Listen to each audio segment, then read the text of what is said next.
Hello, high বন্ধুরা, তোমাদের সকলকে স্বাগত আমার এই নতুন ভিডিওতে। আসলে আমি দুটো ভিডিও করব, কারণ গতকালই দুটো মুভি দেখেছি, যেটা হচ্ছে অর্ধাঙ্গিনী আর হচ্ছে নারী চরিত্র বেজায় জটিল, যেটা অঙ্কুশের। তো ফার্স্ট টাইম চলে আসি আর্য অর্ধাঙ্গিনী, আমার মুভি এক্সপিরিয়েন্স কেমন হলো।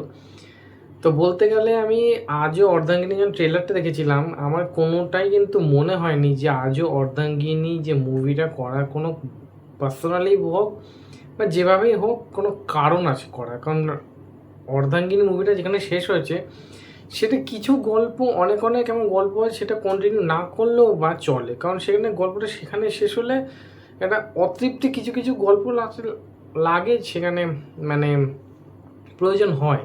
কিন্তু আর্য অর্ধাঙ্গিনী যেটা কৌশিক গাঙ্গুলি যেটা পরিচালনায় যেটা করেছে, কিন্তু আমার সেটা কেন জানি না ওয়ার্ক করলো না। এবারে চলে আসি যে কে কে অভিনয় করেছে।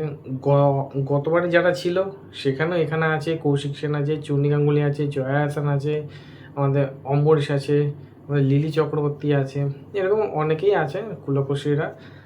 আর এইবারে গল্পটা যদি বলি, সেখান থেকেই কন্টিনিউ হচ্ছে যেখানে গল্পটা শেষ হয়েছে।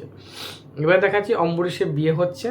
অম্বরীশের বিয়ের সময় দেখা যাচ্ছে দুজন জয়া হাসান এবং চুনি গাঙ্গুলির সাথে আলাপ ইঙ্গিত হচ্ছে, এবং সেখানে দেখা যাচ্ছে যে জয়া হাসান একটা প্রবলেমের মধ্যে পড়েছে বা সে একটা জিনিস জানতে পারে, তো সেটা সত্যি না মিথ্যে, এবং সেটা নিয়ে কৌশিক সেন এবং তার একটা বন্ধু আছে, সেটা নিয়ে একটা কনফ্লিক্ট তৈরি হয়, এবং কনফ্লিক্টটা এমন একটা জায়গায় গিয়ে শেষ হয়, সেটা খুব ইমোশনাল একটা জায়গায় গিয়ে শেষ হয়। এইটাই ছিল আমার গল্প।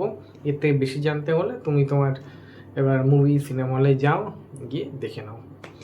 এবার যদি আমি বলি গল্পটাতে এটা গেল, পারফরমেন্সে যদি আমি বলি, সবাই মোটামুটি দিক দিয়ে ভালোই অ্যাক্টিং করেছে। জয়া হাসান ভালো অ্যাক্টিং করেছে, চুনি গাঙ্গুলি ভালো অ্যাক্টিং করেছে, আমাদের কৌশিক সেন ভালো অ্যাক্টিং করেছে, অম্বরীশও ভালো অ্যাক্টিং করেছে।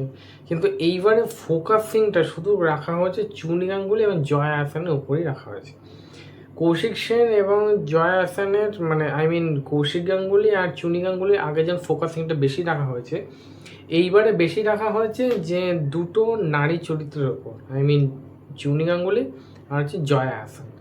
এইবার আমি চলে আসি যেখানে হচ্ছে গল্পটা আমার খুব একটা প্রেডিক্টেবল মোটামুটি লেগেছে, কারণ 2 ঘন্টা 25 মিনিটের বই, কিন্তু আমার কোনো মতে মনে হয়নি যে এটা জাস্টিফাইড। সেটা অনেকেই ট্রিম করে 1 ঘন্টা 50 মিনিটের মধ্যে করা যেত। কারণ প্রথম যদি ফার্স্ট হাফ যদি বলি, গল্পটা হচ্ছে ফ্ল্যাট, গল্পটা জিস্ট হচ্ছে এতটুকু, কিন্তু সেটাকে রাবার মতন লম্বা করেছে, এতটা বড় করা হয়েছে।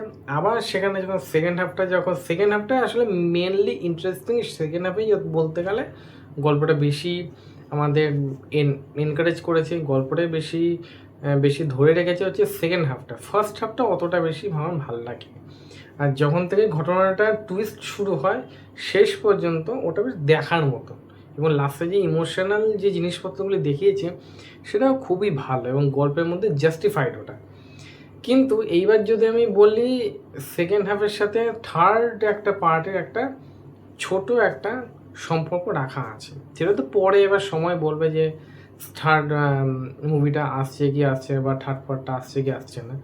তবে আমি বলবো যে গল্পটা এখানে যেখানে শেষ হয়েছে এখানেই থাক, কারণ রাবারটাকে বেশি বড় করলে সবার হয়তো নাও ভালো লাগবে। আমার এটাও আবার আরেক দিক দিয়ে মনে হচ্ছে যে সৃজিতের যেমন একটা একটা ইউনিভার্স তৈরি করার চেষ্টা করছে, তাহলে কি কৌশিক সেনও কি একটা ফ্যামিলি ড্রামার একটা ইউনিভার্স তৈরি করার চেষ্টা করছে। সো লেটস সি, দেখা যাক।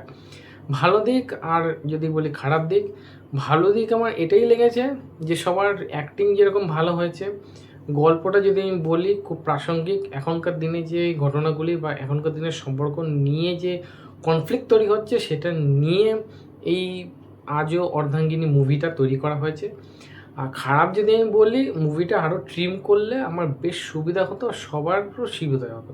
কারণ 2 ঘন্টা 25 মিনিটে এটা কিন্তু লাগে না গল্পটা, কারণ একটাই জিনিস সেটা অনেকবারে কিন্তু লুপ করছে, যেটা অনেক সময় শুনতে বা বুঝতে বা দেখতে কিন্তু একটা অসুবিধা বা একটা বিরক্তি কিন্তু প্রকাশ পেতে হচ্ছে, বেসিক্যালি আমার হচ্ছে, আমি জানি না তোমাদের কীরকম লাগছে।